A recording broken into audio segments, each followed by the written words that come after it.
প্রিয় মুক্তিকামী ছাত্র জনতা, আমরা দেখতে পাচ্ছি যে আমাদের এই অভ্যুত্থান এবং বিপ্লবের পরেই দেশে অরাজকতা নাশকতা করছে ফ্যাসিস্ট এবং তাদের দোসররা। আমরা দেখতে পাচ্ছি যে বিভিন্ন জায়গায় এখন গোলাগুলি চলছে, মন্দিরে হামলা হচ্ছে এবং নাশকতা ও লুটপাট করছে। আমরা মনে করি আমাদের যে ছাত্র নাগরিকদের অভ্যুত্থান তাকে নস্যাৎ করার জন্যই পরিকল্পিতভাবে এই ধরনের ঘটনা হচ্ছে। আমরা মুক্তিকামী ছাত্র জনতাকে সজাগ এবং সতর্ক থাকতে আহ্বান জানাচ্ছি এবং আমাদের যে অন্তর্বর্তীকালীন সরকার, আমরা সেই সরকারের যে প্রস্তাবনা 24 ঘন্টার সময় নিয়েছিলাম, জরুরি পরিস্থিতি মোতাবেক আমরা এখনই তার একটি রূপরেখা ঘোষণা করছি। আমরা সিদ্ধান্ত নিয়েছি যে সর্বজন গ্রহণযোগ্য আন্তর্জাতিক খ্যাতিসম্পন্ন নোবেল পুরস্কার বিজয়ী ডক্টর মোহাম্মদ ইউনূসকে প্রধান উপদেষ্টা করে অন্তর্বর্তীকালীন সরকার গঠন করা হবে এবং ডক্টর মোহাম্মদ ইউনূসের সাথেও আমাদের কথা হয়েছে।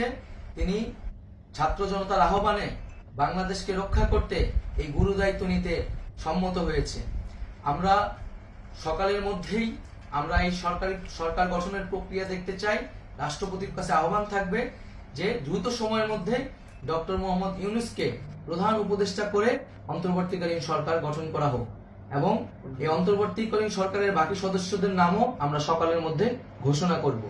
প্রিয় বন্ধুগণ, দেশে যে অরাজকতা চলছে, মানুষের জীবনের নিরাপত্তাহীনতা চলছে, সেজন্য আমরা রাষ্ট্রপতির কাছে আহ্বান জানাচ্ছি দেশে আইন শৃঙ্খলা পরিবেশ ফিরিয়ে আনার জন্য দ্রুত সময়ের মধ্যে কার্যকর ব্যবস্থা নিতে হবে এবং আইন শৃঙ্খলা বাহিনীকে সহযোগিতা করার জন্য মুক্তিকামী ছাত্র জনতাও রাজপথে থাকবে এবং অন্তর্বর্তীকালীন সরকার গঠন না হওয়া পর্যন্ত মুক্তিকামী ছাত্র জনতাকে রাজপথে থেকে তাদের যে অভ্যুত্থান, সেই অভ্যুত্থানকে রক্ষা করতে হবে।